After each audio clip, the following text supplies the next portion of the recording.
And so for someone that doesn't understand maybe the whole funnel of Record Shop, could you kind of walk us through the entire process from like a creator that wants to sell a digital asset, put it set up on Record Shop, and then how the buyer can come in, buy it, trade it? Kind of run us through like the funnel or the whole process of how Record Shop works. I'll give you an example of one of our more recent drops, which was with DJ Rap. DJ Rap has been around for 20 years in the drum and bass. She's done several drops with us, and her latest drop was basically she dropped an album with demo versions that she had never released. The way how it works is we've got what we call RCS, Record Shop Creator Suite, which is a backend, which if you and I now go on Record Shop, we wouldn't see that. But as an artist, once you sign up, there's these tools in the backend which actually allow you as an artist to really easily create your own digital collectibles. So you don't need to know any coding. We've also, for the artist, we try to make it a really easy way of actually getting your digital collectibles out. You can upload your cover art, you can add a video into it, and we have all these guidelines to help the artists as well, tutorials on the back end to help them with that. Then at that point, once it's all completed, they can start scheduling their drop. So they can decide if they want to have a pre-sale ahead of their drop. And then the drop actually happens. So for example, she had like, if you buy a pack from me, I'll give you 2 bonus tracks. And then she also decided if I sell at least 50 of these packs out of 200, I'm unlocking another reward, and that reward is a vintage t-shirt that is currently not available. DJ Rap also has her own storefront on our website, just like your artist page on a Beatboard or your artist page on Apple Music. She directs fans directly there, and that's where her sales happen.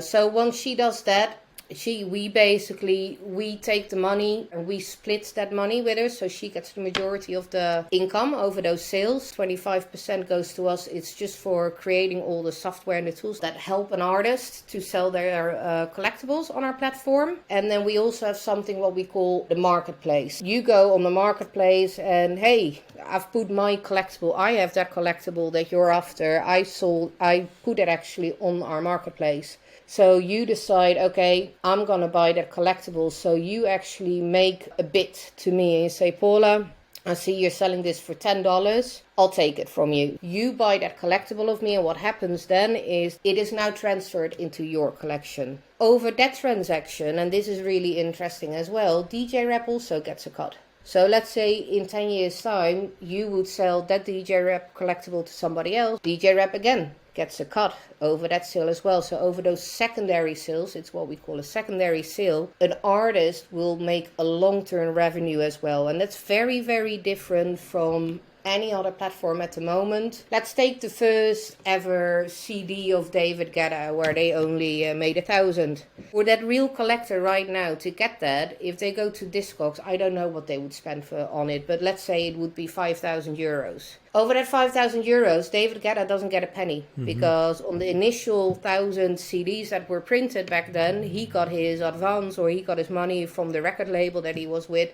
But not over the fact that he's now so popular and he's, world famous DJ that people now all of a sudden are willing to spend 5,000 to get that very, very first CD that he ever released. Think about painters back in the day. Vincent van Gogh died extremely poor, but imagine if Vincent van Gogh would be sold now and his family would still get a cut every time a private buyer or a museum buys the painting, and they go for millions, and that family would actually get a cut over that. Trading is almost as big like as the drop itself, right? Like it's not like I'm just dropping this, like the value extends over time. And exclusive like access that the artist provides with that collectible, that gets traded as well. Like for example, like you said, a WhatsApp group or... It depends. So it could be sometimes that exclusive access is built in which you have to have a specific collection. So you need to have the full collection. Sometimes it just comes with holding a specific card that gives you access to it. So for example, we had one of our artists, Solozone, he did 20 lifetime guest list cards. So they were a digital collectible where as long as you own that collectible, you get guest list for life for any of his shows. Oh, wow. Let's say I would have it in my collection and I would pass it on. I no longer would have access to that guest list privilege, but the person who bought it from me, they would. And again, over that transaction, Solarstone is also still getting his cut.